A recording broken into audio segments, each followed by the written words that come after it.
안녕하세요. 반갑습니다. 샘물 파동의 성질 개념 강의 시작해 보도록 하겠습니다. 자, 오늘부터 세 번째 대단원에 들어오게 됐는데, 이 세 번째 대단원은 파동과 관련된 부분을 학습을 합니다. 두 가지 중단원으로 구성이 되어 있거든요. 첫 번째 같은 경우는 파동의 성질, 그걸 활용하는 것들, 이런 거에 대해서 배우게 되고, 그리고 두 번째 중단원은 이제 빛과 물질의 이중성, 현대물리학과 관련된 부분, 그런 거 좀 학습을 하게 될 겁니다.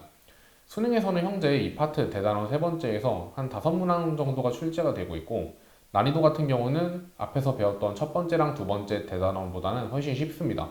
그래서 학습에 대한 부담도 많이 없으실 거고요. 그 중에서도 이제 오늘은 파동의 첫 번째 소단원인 파동의 성질이란 부분을 배워보겠습니다. 자, 파동의 성질을 배우기 위해서는 파동이 무엇이 자, 그러면 파동은 무엇이냐? 파동은요, 진동의 전파를 우리가 파동이라고 부릅니다. 예를 들어서 제가 이야기를 하고 그 이야기를 듣는 상대방이 있다고 했을 때, 그럼 제가 이렇게 이야기를 하게 되면 성대가 떨리겠죠. 그 성대의 진동이 일어날 테고, 그 진동이 전달이 돼서 그 진동으로부터 발생한 에너지가 상대방에게 전달이 되는 걸 우리가 파동으로 설명을 할 수가 있다는 거예요. 그럼 여기서 제 목소리는 제 성대로부터 시작이 된 거잖아요. 파동의 시작점, 파동의 근원. 이걸 우리가 뭐라고 부르냐면 파원이라고 부릅니다. 파원. 그럼 파원에서는 이제 그 진동이 시작이 됐을 테고, 그 에너지가 전달이 된다고 말씀드렸는데 공기 중에서 전달이 되잖아요. 이런 공기 같은 물질, 내가 생성해준 이 진동을 전달해주는 매개체 역할을 하는 물질을 매질이라고 부릅니다. 매질. 그래서 실제로 제가 이제 공기 중에서 이야기를 할 때는 소리의 속력이 초당 340m 정도를 갈 수가 있어요. 이걸 음속이라고 부르죠. 음속. 근데 내가 만약에 고체를 통해서 소리를 전달하려고 하자면 거의 이제 뭐 1초에 한 몇 5km 이상을 나아갈 수가 있거든요. 그만큼 이 매질은요, 매질에 따라서 이 매개체에 따라서 속력이 달라진다는 거예요. 이 매질은 그럼 뭘 결정해요? 파동의 속력을 결정하게 됩니다. 아, 매질은 파동의 속력을 결정하는구나. 뭐 이따가도 말씀을 드리겠지만 기체보다는 액체에서 액체보다는 고체에서 소리의 속력이 빨라집니다. 그럼 아무튼 매질은 파동의 속력을 전달하는데 여기서 조심하셔야 되는 게 매질이 직접 움직이는 게 아니에요. 매질이 직접 이걸 떼어가가지고 에너지를 전달해주는 게 아니라 매질은 그 자리에서 진동만 합니다. 매질은 그 자리에서 진동을 하고 직접적으로 움직이는 거는 에너지가 움직이는 거예요. 그래서 중요합니다. 매질은 어떻다고요? 제자리 진동만 함. 그리고 직접 그러면 우리가 옮겨지는 건 뭐다? 에너지가 전달되는 거다. 이걸 좀 기억을 해주세요. 에너지가 전달되고, 그리고 뭐 파형도 그대로 전달이 됩니다. 파형. 파형은 뭘 얘기하는 거냐면 이런 목소리의 울림, 이런 형태가 그대로 전달이 된다는 거죠. 뭐 예를 들어서 여기서 듣는 친구랑 저기서 제 목소리를 듣는 친구가 제 목소리의 뭐 크기는 좀 다를지언정 음을 다르게 듣지는 않잖아요. 제 목소리의 그 음색, 이런 걸 다르게 듣지 않는다는 거는 이 파형이 그대로 유지가 된다는 거겠죠. 그래서 아무튼 간에 요거를 좀 잘 기억을 해주시면 좋을 것 같고, 그럼 파워는 뭘 결정하느냐? 파워는요, 진동수를 결정하게 됩니다. 진동수. 그러니까 이제 제 목소리의 음을 결정하는 거는 제 성대라는 거죠. 이것도 마찬가지로 좀 멀리 있는다고 제 목소리가 막 낮아지거나 높아지지가 않고, 그거는 제가 낸 목소리 그대로 들리는 거잖아요. 그렇기 때문에 이 파워는 내 목소리에, 그러니까 내 성대는 내 목소리 떨림을 결정한다. 즉, 음을 결정한다라고 생각을 하시면 된다는 거죠. 그래서 기본적인 개념은 이 정도로 학습하시면 되고, 그 다음에 아래 파동의 종류가 나오죠. 횡파랑 종파라는 게 나오는데, 이거에 이제 무슨 차이가 있나 좀 설명을 드려보도록 하겠습니다. 횡파는 뭐 생각하면 되냐면요, 줄을 하나 들고 위아래로 흔드는 걸 한번 상상을 해보세요. 그러면 어떻게 흔들리겠어요? 줄이 이런 식으로 흔들리겠죠? 이런 파동을 우리가 횡파라고 불러요. 횡파. 그 횡파는 어떤 특징이 있냐면, 내가 지금 여기서부터 손에 잡고서 줄을 막 흔든다고 생각하면은 이 파동이 어떻게 움직여요? 이런 식으로 움직이겠죠? 노란 색깔로 이렇게 나아가고 있는 겁니다. 앞으로. 그러니까 이 꼭대기 부분이 요만큼까지 움직인 거죠. 여기도 이렇게 움직인 거고 아래 부분도 이렇게 움직인 겁니다. 살짝. 그래서 횡파는 이동 방향이 지금 어디예요? 이동 방향은 오른쪽이 되는 거고, 그리고 이 매질의 진동, 매질은 제자리에서 진동한다고 말씀드렸잖아요. 그럼 내가 예를 들어서 한 점에 매질을 찍어 볼게요. 여기라고 찍어보자, 여기. 그럼 이 매질이 지금 어떻게 된 거야? 이 매질이 위로 올라간 겁니다. 이렇게. 그럼 여기는요? 여기 있던 매질도 위로 올라간 거고, 여기 있던 매질도 위로 올라간 거겠죠. 그래서 이 제자리에 있는 매질이 위아래로 진동을 한다는 거예요. 그럼 여기 있는 매질은 어떻게 된 거야? 아래쪽으로 내려간 거겠죠. 여기도 아래쪽으로 내려간 거고. 그래서 이렇게 매질은 위아래로만 진동을 하는구나 라고 보시면 된다는 겁니다.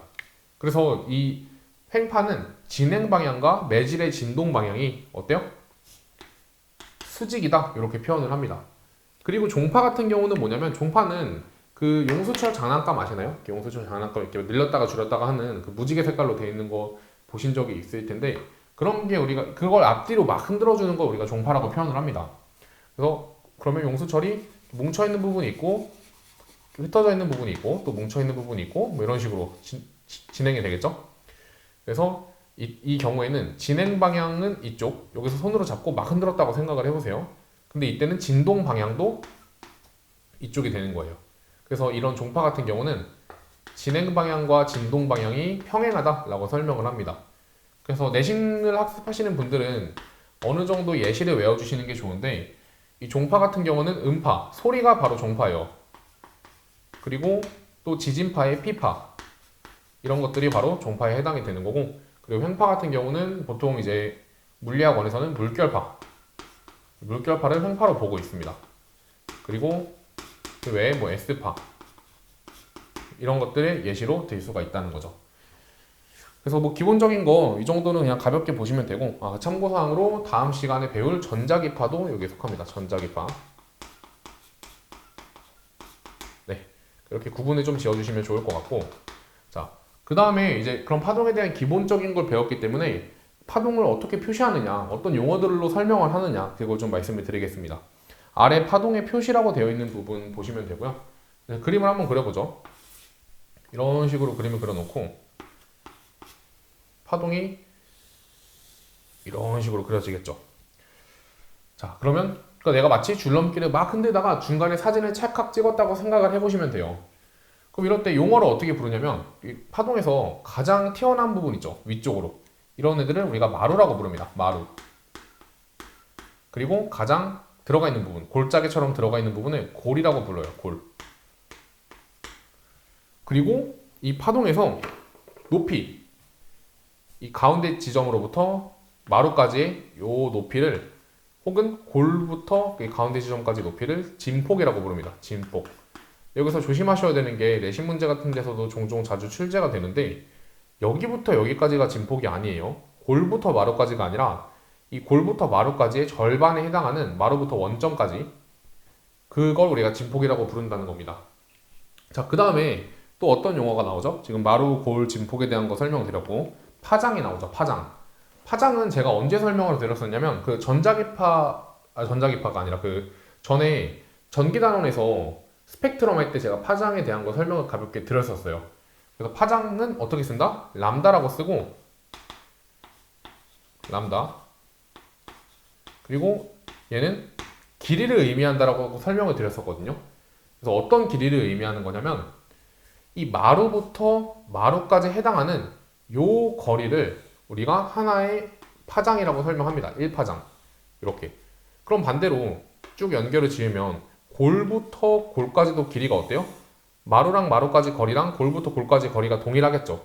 그렇기 때문에 나도 이거를 한 파장이라고 쓸 수 있는 거고, 아니면 애매한 위치를 찍어도 상관이 없습니다. 내가 예를 들어서 여기다가 높이를 찍었으면 그대로 들고 오셔서 같은 위치, 여기죠. 이만큼을 한 파장으로 볼 수가 있다는 겁니다. 이만큼을. 그래서 시작은 어디서부터 해도 상관없지만, 아무튼 마루부터 마루까지의 그 길이, 거리를 람다, 파장이라고 한다라는 거죠. 그래서 파장의 단위는 뭐가 올 수밖에 없어요? 길이기 때문에 미터꼴로 단위가 올 수밖에 없습니다. 파장은 길이가 어떻게 되는구나, 단위가 미터가 되는구나 라는 거죠. 자, 그 다음엔 뭐가 나오냐면 주기라는 게 나와요. 주기는 뭐라고 되어 있어요? 매질이 1회 진동하는 데 걸리는 시간이라고 되어 있죠. 자, 그럼 제가 한번 매질을 여기로 잡아볼게요. 여기 지금 점 찍은데, 자, 상상을 해보셔야 돼요, 여러분이. 이 파동이 진행하게 되면 어떻게 되죠? 이렇게 진행을 하게 됩니다. 이런 식으로. 그렇죠? 그럼 이 매질이 어떻게 돼? 위로 올라가게 돼 있어요. 위로 올라가겠죠. 언제까지? 이 마루가 이 매질 위로 올 때까지 올라가요. 그쵸? 그 다음에 어떻게 되죠? 넘어가면 얘가 이렇게 더 넘어가게 되면은 다시 내려가겠죠. 언제까지? 이 지점이 여기까지 올 때까지 내려갈 거예요. 그 다음엔 다시 내려갔다가 올라가겠죠. 그럼 이 가운데 있는 매질은 올라갔다 내려가서 원점 찍고 내려가서 다시 원점 찍으로 반복하게 돼 있어요. 그쵸? 그럼 이 파동이 진행하는 동안 이 매질이 한 바퀴를 돌아오는데 걸리는 시간을 우리는 주기라고 얘기합니다. 주기. 그래서 주기는 시간이기 때문에 단위는 세크꼴로 쓰시면 되겠죠. 이 주기에 대한 걸 제가 한 번만 더 설명을 드려보자면 그림을 하나 그려볼게요. 자, 그래서 조금 더 자세하게 설명을 드리자면 예를 들어서 제가 여기 있던 이 매질은 쭉 내려볼게요. 이런 식으로. 자, 그럼 이 매질은 처음에 가만히 있다가 어떻게 되는 거야? 점점 파동이 이쪽으로 진행을 하기 때문에 지금 진행하는 거 느껴지시죠? 이거 시간 순서대로 쭉 나타낸 겁니다. 그러면 얘가 이렇게 움직이게 되니까 매질이 위로 올라간다는 거예요. 그래서 올라가서 완전 꼭대기에 도달을 했죠. 그 다음에 진행되면 진행될수록 다시 내려가서 어떻게 되겠어요? 원점 찍을 테고, 그럼 더 진행되면 최저점 찍을 테고, 그 다음 다시 돌아와서 찍겠죠. 그럼 나는 이 매질은 지금 위로 갔다가 돌아왔다가 다시 이렇게 해서 한 바퀴를 돌아왔다는 건데, 이렇게 되는 시간이 바로 한 주기라는 거죠. 한 주기. 그리고 이 주기를 또 어떻게 표현할 수 있냐면, 지금 제가 처음에 이 파장의 모양이 어떻게 생겼었어요? 이렇게 올라갔다가 내려갔다로 생겼죠? 근데 이 마지막에 한 주기를 반복한 다음에도 모양이 어떻게 생겼어요? 모양이 다시 원래대로 겹쳤죠? 모양이 겹쳤어요. 그래서 저는 주기를 설명할 때 이렇게 표현하기도 해요. 자, 첫 번째는요. 방금 얘기한 것처럼 이 정의가 뭐였죠? 매질이 1회 진동하는데 걸리는 시간. 여기다 적어보겠습니다. 매질이 1회 진동. 매질 1회 진동 시간. 이렇게 이야기도 하고, 그리고 두 번째는요. 이렇게 얘기하기도 해요. 자, 이 모양이 그대로 겹쳤어요. 이 파동의 모양이 겹치는데 걸리는 최소 시간이라는 거죠. 왜냐면 얘가 한 번 더 진동을 하게 되면 또 겹칠 테니까 최초의 시간인 거야. 다시 원래대로 돌아오는데 걸리는 최초의 시간. 그러니까 파동의 원래 위상으로 돌아오는데 원래 모양으로 돌아오는데 걸리는 글씨가 좀 구겨지긴 했는데 아무튼 파동이 원래 모양으로 돌아오는데 걸리는 최소 시간이라고 얘기한다. 그 다음에 세 번째, 지금 보면은 내가 여기서 딱 끊겨 있는데 얘는 여기까지 만들어졌죠. 얼만큼이 더 만들어진 거예요? 한 파장만큼이 더 만들어진 거란 말이에요. 그래서 이 한 파장만큼 진행하는데 걸린 시간을 주기라고 부른다. 한 파장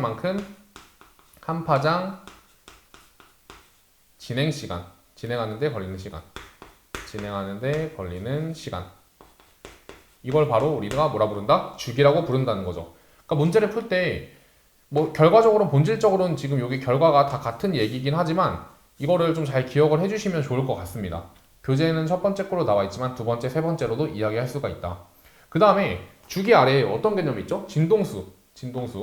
자, 이 진동수는 보통 기호로는 F라고 많이 씁니다. 주기는 기호로 뭘 많이 쓰냐면 T를 쓰고 파장을 람다를 쓰는 것처럼 이 진동수는 F라는 기호를 많이 쓰고 단위는 헤르츠라고 써요. 헤르츠. 이렇게. 그럼 이 F는 그 프리퀀시의 약자입니다. 진동. 그래서 그럼 이 진동수는 무엇을 의미하느냐? 진동수는요. 교재에 나와 있듯이 1초 동안 파동이 얼만큼 진동하는지 그 횟수를 얘기하는 거예요. 예를 들어서 그림을 그려보겠습니다. 내가 1초 동안에 이만큼 딱 진행이 됐대요. 1초 동안. 그럼 나 이때 진동수 뭐라고 넣을 수 있는 거예요? 진동수는 3Hz라고 둘 수가 있는 거죠. 왜? 1초 동안 한 번, 두 번, 세 번의 진동을 했기 때문에. 근데 이때 주기는 얼마죠? 주기가 의미가 뭐였죠?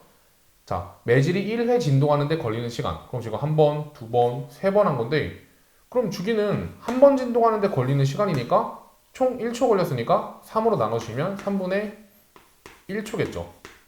그쵸?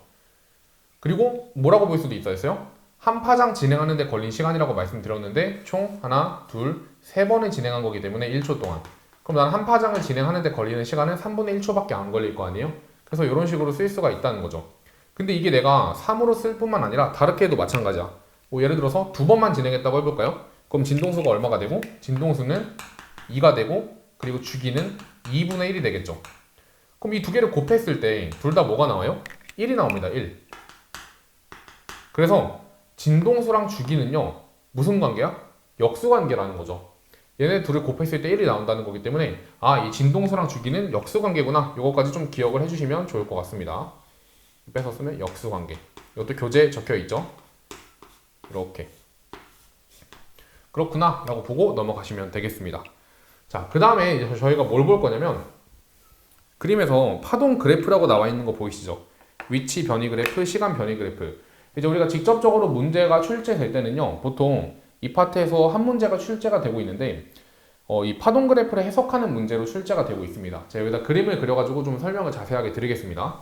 자, 첫 번째 같은 경우는요 위치와 변이에 대한 걸 나타낸 그래프고 두 번째 그래프 같은 경우는 시간에 대한 변이 그래프를 나타낸 건데 그럼 이걸 어떻게 해석하셔야 되냐, 이 두 개가 무슨 차이가 있냐를 좀 말씀을 드려볼게요. 첫 번째는요 아까 전에 제가 막 줄넘기 줄을 막 흔든다고 생각을 하라고 했는데 그 어느 순간 줄넘기 줄을 흔드는 걸 딱 사진으로 찰칵 찍어놨다고 생각하시면 됩니다. 사진. 그래서 얘는요 저는 사진이라고 비유를 해요. 사진. 그럼 내가 사진을 찰칵 찍었으면은 그럼 말 그대로 이 줄넘기 줄이 이렇게 형성이 되어 있는 거거든요. 그럼 이런 파장에서 이런 파동에서 이 길이를 뭐라 한다 했어요? 여기서부터 여기까지 길이를 원래대로 반복되는데 돌아오는 길이를 얘기하는 거죠. 얘를 뭐라 부른다고? 바로 파장이라고 부른다는 거예요. 그래서 내가 요 거리의 의미가 한 파장을 의미하는구나 로 볼 수 있다는 거죠. 그리고 이만큼이 뭐가 되고 말씀드렸듯이 진폭이 되겠죠. 진폭. 그쵸? 근데 이 변이 그래프는 그럼 뭐냐? 이 변이 시간 그래프는 뭐냐? 이 변이 시간 그래프는요 이 사진에서 먼저 한 점을 찍습니다. 한 점. 예를 들어서 요 점을 찍는 거예요. 그러면 이 점이 어떻게 움직이는지를 시간에 대해서 나타냈다는 거죠. 그럼 처음에 내가 어떻게 되고 있어요? 위로 올라가고 있죠. 이 지점이, 노란 색깔 지점이. 그 얘기는 이 파동이 오른쪽으로 움직였는지 왼쪽으로 움직이는지도 판단이 가능하거든요. 만약에 이 파동이 왼쪽으로 움직였다면 이런 식으로 그래프가 변할 거예요. 이렇게. 그쵸? 제가 흐리게 좀 그려보겠습니다. 이런 식으로. 자, 그럼 이때는 매질이 어디로 이동해야 돼요? 아래로 이동해야 돼요. 근데 실제로는 지금 위로 움직이고 있잖아요. 이 매질이. 따라서 이 파동은 시간이 지났을 때 이렇게 오른쪽으로 움직이고 있던 파동이라는 거죠. 그럼 이렇게 오른쪽으로 움직이면은 이 매질은 위로 올라가겠죠. 그러다가 어떻게 된다고? 꼭지점, 최고점을 찍고 이거랑 마찬가지입니다. 다시 가운데 찍고 내려갔다가 이렇게 된다는 거죠. 그럼 이 점이 올라갔다 내려갔다 하는 걸 반복한 거를 시간에 대해서 나타낸 게 바로 이 변이 시간 그래프가 된다는 거예요. 그러면 내가 지금 처음에 가운데 점에서 출발해서 꼭대기에 찍고 다시 돌아왔다가 아래 찍고 돌아오는데 걸리는 이 시간을 한 바퀴를 반복하는데 걸리는 시간을 주기라고 말씀을 드렸잖아요. 그렇기 때문에 내가 여기서 출발해서 이렇게 한 번을 회전하고 돌아오는 이때까지 걸리는 시간을 바로 뭐라고 둘 수 있다는 거예요? 주기라고 둘 수가 있다는 거죠. 얘는 마치 사진이 아니라 사진의 한 점의 그 변이를 나타낸 거다라고 보시면 된다는 거죠. 얘는 전체, 얘는 부분으로 나타낼 수가 있다는 겁니다. 그래서 요거는 제가 이제 문제 풀 때 한 번 더 설명을 좀 드릴 거니까 일단 지금 현재로서는 이 정도만 알고 계시면 좋을 것 같아요. 그 다음에 이제 마지막에 아래 파동의 속력이라는 부분이 나오는데 그것도 좀 설명을 드려보겠습니다. 파동의 속력을 구할 때는요 우리가 기존에 지금 말씀드렸던 이런 물리량을 가지고서 구해볼 수가 있어요.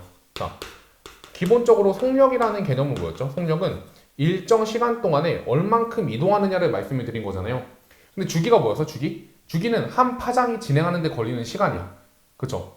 그러면 이 속력은 시간분의 거리이기 때문에 이 시간에 뭐가 들어오면 돼요? 얘가 주기가 들어오면 되는 거고 그리고 이 거리 부분에 한 파장이 들어오면 된다는 거죠. 이렇게. 그러면 내가 T분의 람다, V는 T분의 람다. 이게 바로 파동의 속력을 구하는 공식이구나 라는 걸 알아낼 수가 있다는 겁니다. 그러니까 예를 들어서 얘가 4초고 그리고 얘가 이 람다 값이 8m라면 이 파동의 진행 속력은 2m/s가 된다는 거죠. 어렵진 않죠? 그리고 이 주기랑 진동수는 역수라고 말씀드렸잖아요. 그래서 F 곱하기 람다가 바로 속력이 되는 겁니다. 이것도 그 스펙트럼, 원자와 스펙트럼 할 때 이거 교재 앞에 넘겨보시면요. 이런 공식이 하나 나오거든요. 빛의 속력은 진동수와 람다를 곱한 값과 같다. 그렇기 때문에 진동수가 증가할수록 람다는 내려간다. 이거 교재에 나와 있었거든요, 전에. 그게 사실은 이런 식으로 유도가 됐었다는 거죠. 이거 기억해 주시면 좋을 것 같습니다. 그 다음에 이제 아래에 있는 이 네 가지는요, 그냥 사실상 외워주시면 좋을 것 같아요. 뭐 이거 원리를 이해하기보다는 그냥 문제로서 좀 이해를 해주시면 좋을 것 같습니다. 자, 뭐냐면 빛 같은 경우는요, 파동의 성질을 들고 있긴 한데 유일하게 빛은 매질이 없어도 진행이 가능한 파동이거든요. 그러니까 파동은 매질이 있어야지만 전달이 가능하다고 말씀드렸는데 빛은 유일하게 매질이 없어도 진행이 가능하다고요.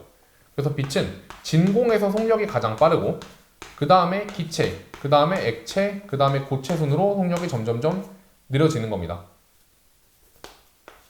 근데 소리는 어떨까요? 소리.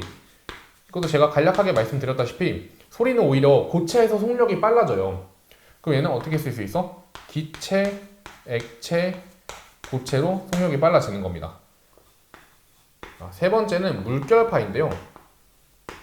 이 물결파 같은 경우는 이건 참고사항으로 알아두세요. 물결파는 수심이 깊을수록 속력이 빨라지게 됩니다. 속력은 빨라집니다. 그리고 마지막으로 네 번째는 끈이나 실 있죠. 실. 이런 것들은 일단 팽팽할수록 속력이 빨라지고 그리고 이 실이 얇을수록 속력이 빨라지게 됩니다. 이렇게. 그래서 이거는 그냥 어느 정도 좀 암기를 해주시면 좋을 것 같아요. 암기사항으로 좀 기억을 해두시면 됩니다. 자, 그래서 지금 사실 뒤에도 더 남았죠. 파동의 굴절과 생활 속의 굴절도 남아있는데, 사실 이 굴절이란 파트는 오히려 다음 시간에 배울 전반사랑 조금 더 관련이 있는 파트이기 때문에, 어떻게 보면 하나의 단락이 끝난 겁니다. 하나의 단락이 끝난 거라 일단은 이 영상을 먼저 올려드리고, 다음 강의에 이어가지고 제가 굴절 관련된 부분에 다시 한번 설명을 드리도록 하겠습니다. 아무튼 들어주시느냐고 너무 고생 많았고, 다음 강의에서 뵙도록 하겠습니다. 감사합니다.